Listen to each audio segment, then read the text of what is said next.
तो दोस्तों, उम्मीद है आप लोग सब ठीक ठाक होंगे। दोस्तों, आज जो एक बड़ा अहम टॉपिक है और वो ये है कि भारत ने 100 करोड़ लोगों को वैक्सीन लगा ली है, जिसमें से तकरीबन 29 करोड़ लोगों को सेकेंड डोज दी गई है और 70 करोड़ लोगों को फर्स्ट डोज जो है वो दी गई है। ये 100 करोड़ का मार्क बहुत बड़ा मार्क।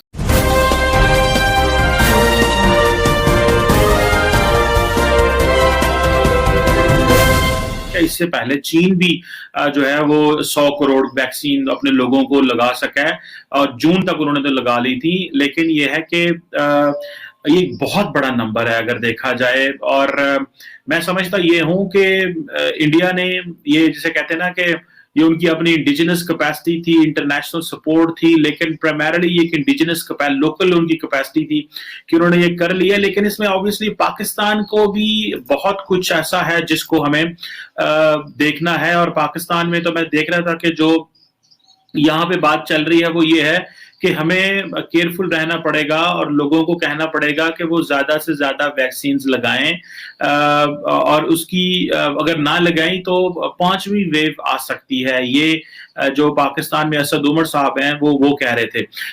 इंडिया के अंदर भी जारी बात है, ये 100 करोड़ लोगों को वैक्सीन लगी हैं, दैट डज नॉट मीन के सारी पॉपुलेशन कवर हो गई है, लेकिन एक बहुत बड़ा नंबर है। और 70 करोड़ लोगों को, जैसे मैंने कहा, कि एक वैक्सीन लगी और 29 करोड़ को जो है वो डबल वैक्सीन हो चुकी हैं। अब देखना यह है कि ये 100 करोड़ का नंबर पाकिस्तान के लिए क्या मानी रखता है। मैं समझता हूं कि जिस तरह हम बहुत सारी वैक्सीन इंडिया से इंपोर्ट करते हैं और इसमें बहुत सारे लेसन भी हैं पाकिस्तान के लिए, कि देखिए पाकिस्तान के दो बड़े नेबर हैं, एक इंडिया और दूसरा चाइना। और दोनों जो नेबर हैं वो दे हैव द कैपेसिटी कि वो 100 करोड़ लोगों को अपनी इस तरह की हेल्थ फैसिलिटी देने में कामयाब हुए हैं। हम भी दे सकते हैं। The only thing obviously is we need money, we need resources और कैश चाहिए। आ सके तो जो भारत की एक्सपर्टीज है उससे हमें फायदा उठाना चाहिए। एक तरफ चाइना है और एक तरफ भारत है, दोनों ही अपने जो है वो मार्क डेवलप कर रहे हैं। अगर हम सिर्फ भारत को पॉलिटिकली देखते रहे और हम भारत को पुराने एंगल से देखते रहे तो मेरा ख्याल है कि बहुत सारी हमारे लिए मसाइल पैदा होते रहेंगे, जिनका हमारे पास क्योंकि हम उस साइकिल से बाहर नहीं निकल पाएंगे।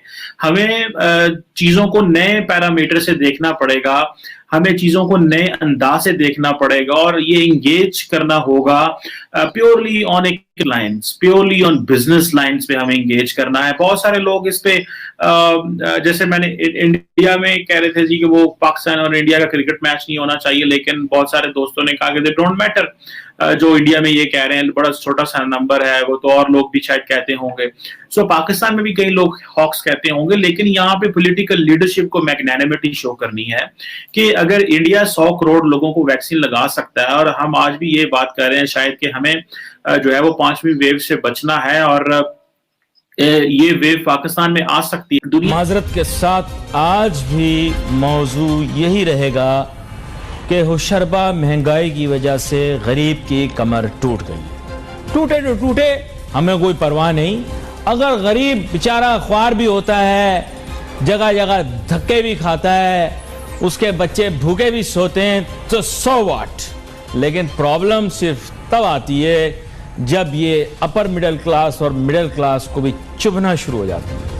मिडिल क्लास की वजह से हमें परवाह नहीं, सुबह में नौकरी में जाते हैं, शाम में वापस आते हैं, काम भी कोई नहीं करते और मुल्क के लिए भी कुछ नहीं करते। मैं नहीं कह रहा, सोचने वाले लोग ऐसा सोचते हैं। हैंड टू माउथ लोग हैं ये मिडिल क्लास, इनकी भी हमें कोई परवाह नहीं है। लेकिन अपर मिडिल क्लास जो कि फेसबुक, ट्विटर, इंस्टाग्राम पर पोस्ट्स लगाते हैं, वो बच्चे जब ट्विटर पे मुकालमा करते हैं, छेड़छाड़ करते हैं, तो हमें तकलीफ होती है। जब हमारे महल्लेदार निकल कर कोसते हैं कि अरे ओ वजीर, अरे ओ फलां, अरे ओ फलां ओहदेदार, तेरी वजह से महंगाई बढ़ गई, तो हमें प्रॉब्लम होती है। तो अब इशू थोड़ा यह है कि पहले इट वाज ओके। गरीब की अहमियत हमारे मुल्क के अंदर वही है जो वो एक जानवर की होती है। वो जानवर कौन सा होता है, अपनी मर्जी का चूज कर लो। और मिडिल क्लास आदमी की भी एक और जानवर जैसी होती है, वो जानवर भी चूज कर लो। सिर्फ अपर मिडिल क्लास और अपर क्लास जो होती है वो इंसान होती है पाकिस्तान के अंदर, उनके प्रॉब्लम्स होते हैं। कुत्तों का खाना महंगा होता है तो यू नो इट हर्ट्स। जब वो लोग सुपरमार्केट में जाते हैं, कॉर्नफ्लेक्स महंगा हो जाता है तो उनको प्रॉब्लम होती है। तो ये मेन इशू है। और सुने, ये महंगाई यहां रुकेगी नहीं। गाड़ियों के रेट रिवाइज हो रहे हैं, नई प्राइस लिस्ट आएगी, गाड़ियां दोबारा महंगी हो जाएंगी। अब चुभेगा, अब तकलीफ होगी, अब प्रॉब्लम होगी, क्योंकि मोटरसाइकिल डबल दाम में भी हो जाए दे डोंट केयर। लेकिन जब कारों की कीमतें बढ़ती हैं तो मुल्क में जलजला और खलबली सी मच जाती है। गाड़ियों की कीमतें फिर बढ़ जाएंगी। वो गाड़ी जो पाकिस्तान के अंदर 4-5 लाख रुपए की होनी चाहिए, आप हैरान होंगे 15-16 लाख रुपए में नहीं मिल रही। छोटी छोटी गाड़ियां, डिंकियों जैसी। पाकिस्तानी कितने बड़े बड़े पाकिस्तानी होते हैं, बड़े बड़े, छोटी छोटी गाड़ियां पसंद करते हैं, छोटी। हैरान होता हूं मैं, साबुनदानियों जैसी छोटी गाड़ियां।